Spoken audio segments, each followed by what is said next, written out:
and welcome to the Divorce Lab. We're a group of independent professionals working to help educate the public on various topics related to divorce. I am Carri Goldring, a certified divorce lending professional who specializes in mortgage planning. And I'm Mark Avezai. I'm a certified divorce financial analyst. I work primarily in Troy, Michigan.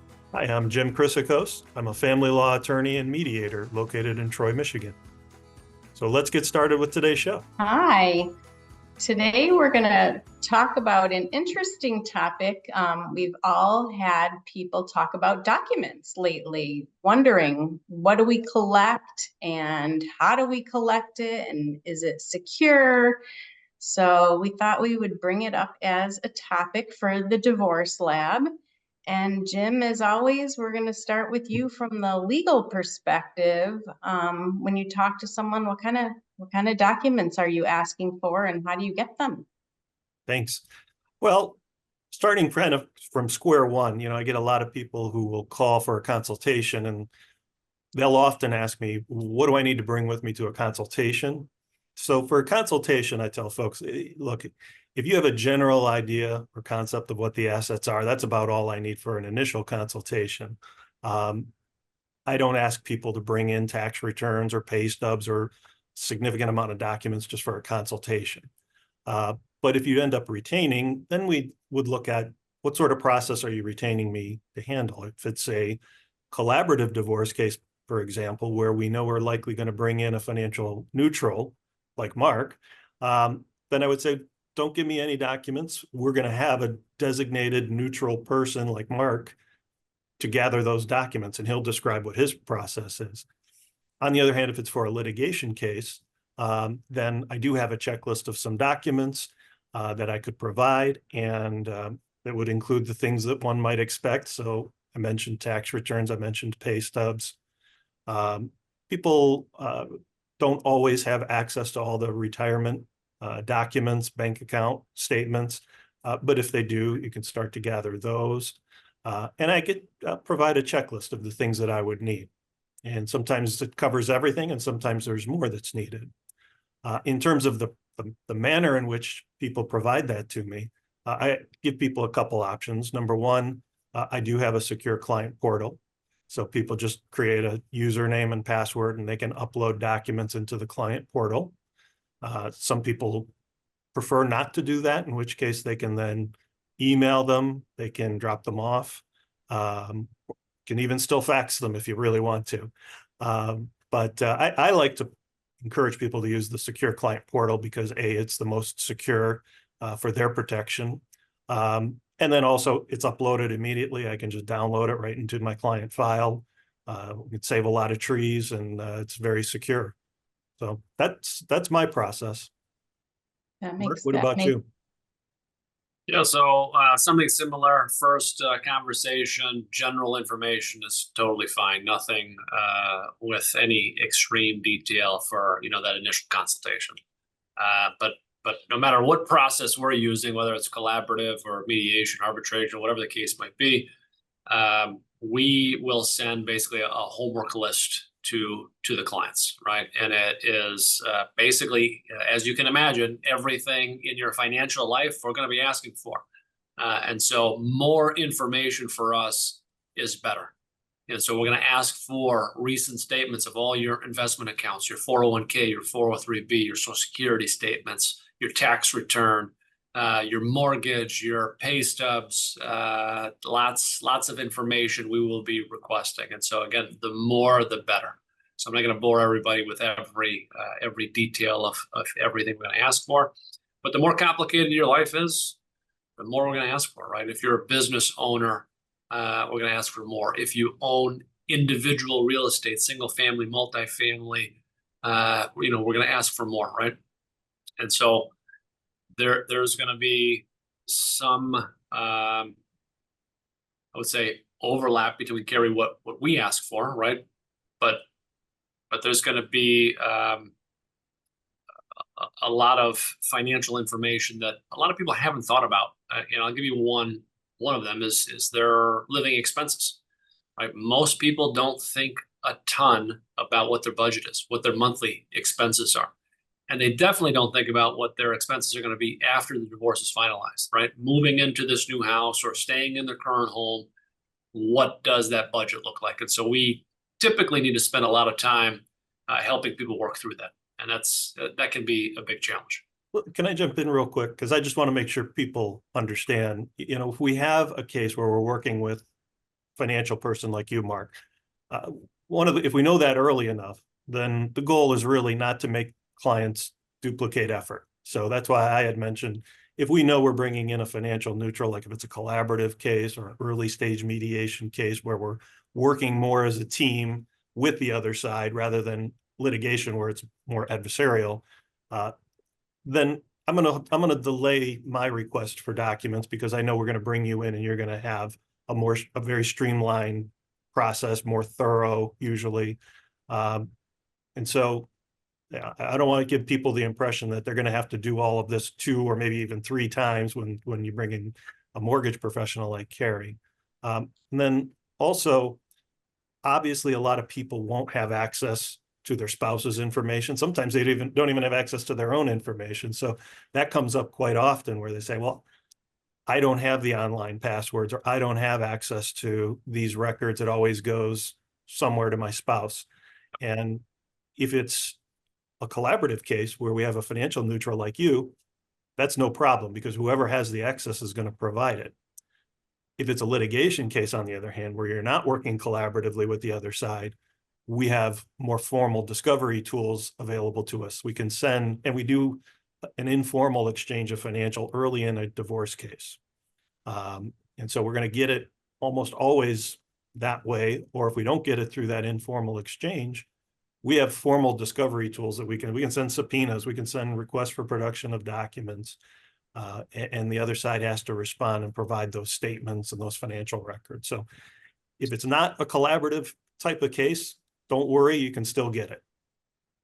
So Jim, 2 things to your point there. Number one, we do collect most information. I can share that obviously with the attorney, Jim, in your situation. Carri, I do obviously share that with the information that you need. You might need a couple more things than I ask for, right? But it does definitely make life a lot easier. But to your point on the litigated cases, I will tell you, I've seen this way too many times.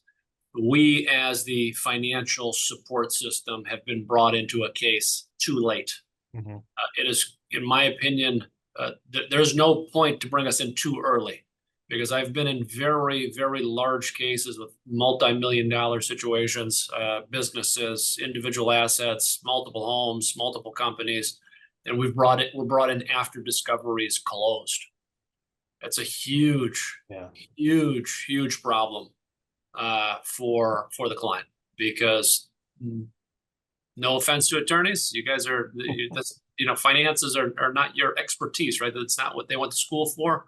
And things, I will tell you, 99% of the times are missed, and we need more information, and we can't get it if discovery is closed. Right. So that's a good point, especially the coming in early, because I 100% agree.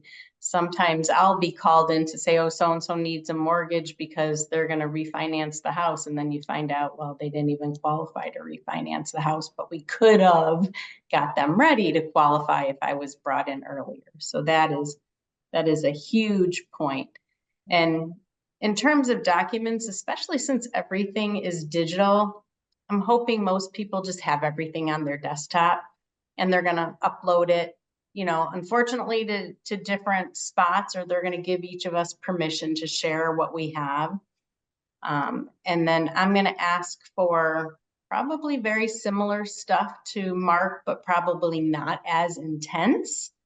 I'm usually, not always the case, but usually just asking for like the last month of pay stubs, the last year of W-2 forms, your most recent bank statement, driver's license, things like that. The driver's license for identification and bank statements if you're bringing money to closing, especially if you're purchasing or you're buying down your mortgage. I need to verify that you have the funds to bring.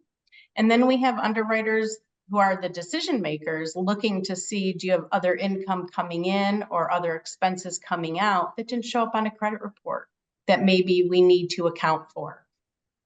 And most people are not paid the same amount of money every week, every 2 weeks anymore like they used to.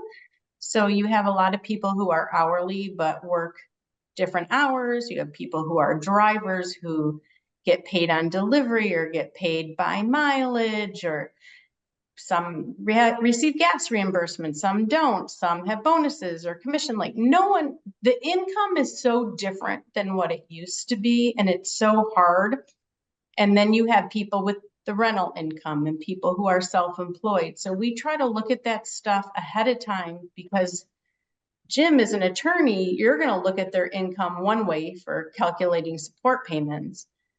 I'm going to look at their income a different way for qualifying for a mortgage. And then Mark's going to look at it in terms of budgeting and sustainability. So we all are looking at it with a different perspective. So we're not all, you're not going to come up with the same income that I'm going to come up with all the time. And we do have a secure portal also, which is the best, and it's very organized. It'll say these are the assets that we need. These are the income documents that we need. This is what we need regarding your divorce. So it lays it out pretty nice. But I think it's important for people to know that all our perspectives are a little bit different, which is why it's so important for all of us to work together, because we do look at things in a different light.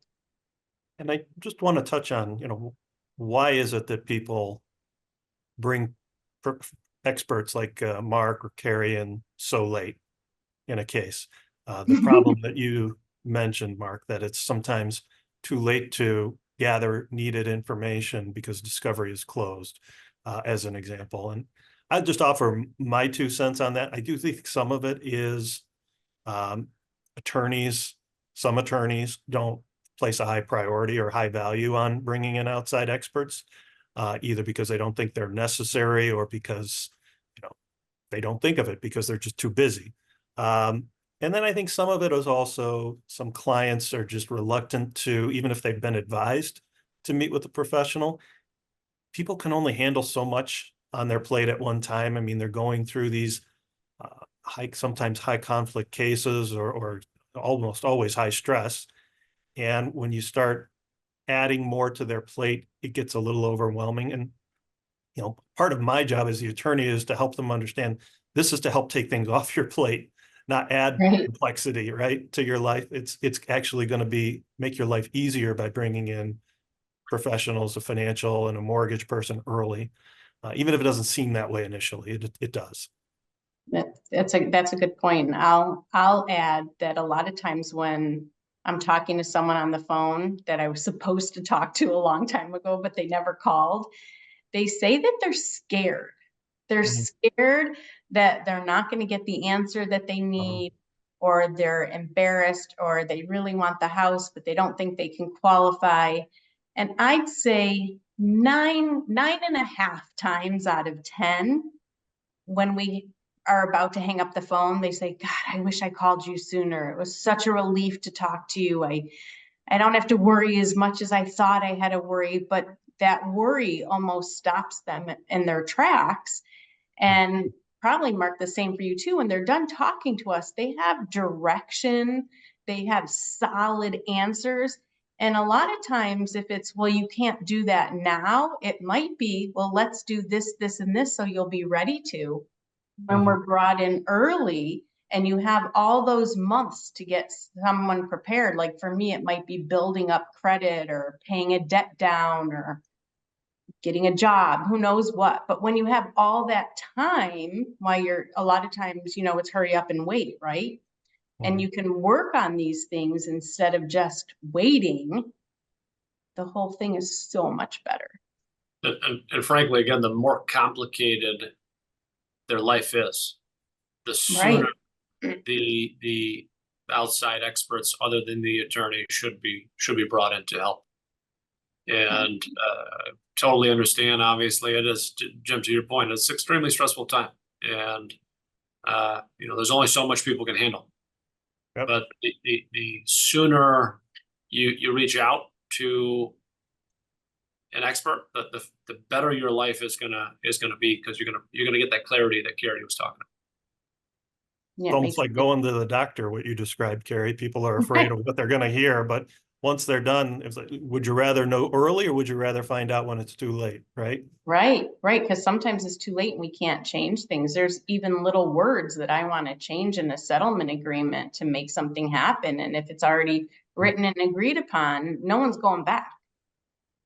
Well, when I have a case where I know early on that my client doesn't know much about the budget or the family expenses, doesn't have much access or knowledge about the marital assets or the estate or the debt. Not that you can always benefit from bringing in a financial neutral like Mark, but those are the particular cases where I really encourage people to go see somebody like Mark early, because they don't know what they need budget wise. If I'm representing the person in need of spousal support, we need to start getting an idea of what they're going to need on a monthly basis to make ends meet. We need to start thinking about how we're going to start dividing up the assets. What are the assets? And so bringing in somebody like Mark early, and then obviously bringing in somebody like Carri, a mortgage professional, what can they afford? If they're not going to keep this home, well, can they afford to keep the home? And if not, what can they afford? I mean, that's where Mark and Carri, that's kind of where their services sort of meet, right? Like, Right. what can you afford as your living expenses moving forward? Right. And I'll tell you, the ones who say that they know what they're doing and what they have, they need to come in just as early too, because they don't know what they need according to us. Mm-hmm. So they may think they know. I talked to a doctor the other day who's going through divorce, and he's like, I have a very good handle on my finances. I know everything. And he's like, it's really a shame because I told my wife to max out her 401k and all her retirement stuff, and now I'm going to be punished for it.